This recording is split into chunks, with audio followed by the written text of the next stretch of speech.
Hey guys, this is Mark from Patriot Training Systems, where excellence is the only result. This is the first episode of hopefully many, and we're going to do a lot of topics with having to do with situational awareness, self-defense, training, sports, a whole wide array of topics. And today, I was going to have my first guest was going to be Nathan Parrott, who's a good friend of mine. Nathan is having a little difficulty logging on. I think he's in the middle of work right now, so we're gonna have to have him back on at a later date, or maybe hopefully we get him in a few seconds. But what I wanted, and Nathan's background is this: I met Nathan probably going on 15 years ago. He was in camp with the New Jersey Devils. He contacted me. He wanted to do some training, and we got to be very good friends. He ended up playing over in Russia the past his last 2 years in the KHL. And when he got done playing professional hockey in Russia, he came back to Canada and got a hold of me and wanted to turn pro as a professional boxer. He did have a few amateur fights in his youth, I think when he was a teenager.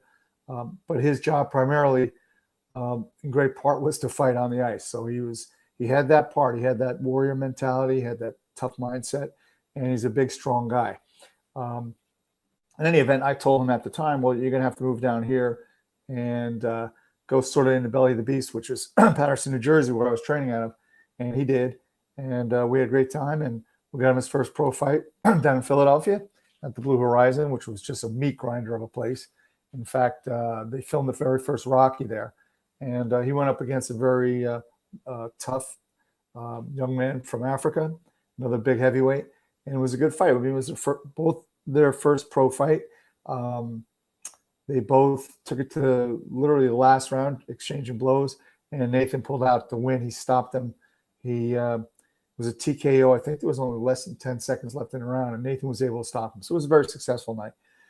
Since then, he had a few more professional fights, and in Canada, he got a job with Bruce Power Company, which is one of the, I guess, the largest energy provider in Northern Ontario, and he was on a SWAT team. And since then, he's stayed with Bruce, but he switched over to the fire department, and he's in a management position now, and he stays very fit. And so what I was going to talk to Nathan about today is I'm a big guy in quotes. I have a book. I write them down. I read them. I hear them. I write them down. And one that I really like, and this can really apply across the board, whether it's for self-defense or athletics or just life in general. And this is a really great one. And I have to give proper respect to the man that I heard it from, and that's Lee Morrison, who teaches what he calls urban combatives. He's a guy over in England. He's a pretty tough guy. He grew up rough and tumble, hard scrabble life, and he turned it around, and now he's in the business of teaching civilians. He does some law enforcement stuff, but primarily civilians, how to protect themselves and how to be an urban combative, so to speak. And anyhow, the phrase or the term he used was really great, and that was become a magician at a magic show. And that can be interpreted in so many different ways. Let's talk about the self-defense mindset or the warrior mindset.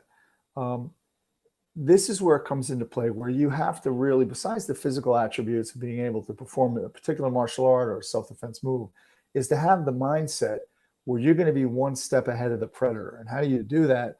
Well, you have to start to think like a predator. Sounds a little crazy, but it brings you into their mindset and then exposes your vulnerabilities. If you looked at yourself and you said, how would I attack, in my case, Mark, how would I attack? I look at him physically, I see he's not the biggest guy. What would I do to attack him if I wanted to take his person or property?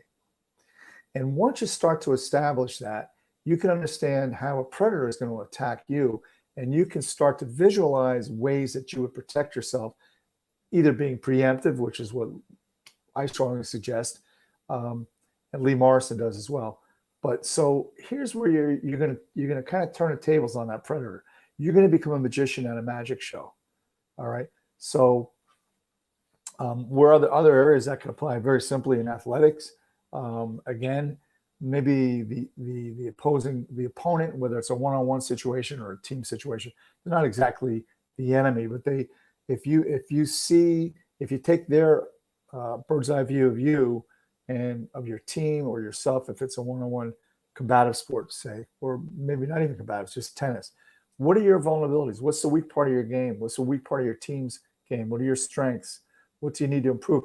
If you were going to play yourself, what would you do to maximize the possibility of you winning?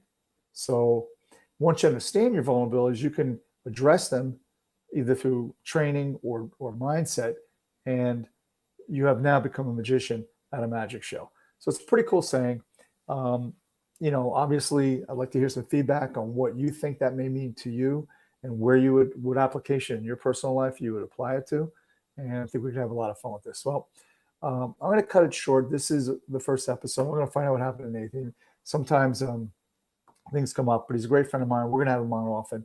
And we're going to have other martial artists, professional athletes, general population, military. So it's going to be a lot of fun. We can really just chop it up, and we can all learn a little bit here. So in the meantime, everybody have a great day, and we'll see you next time.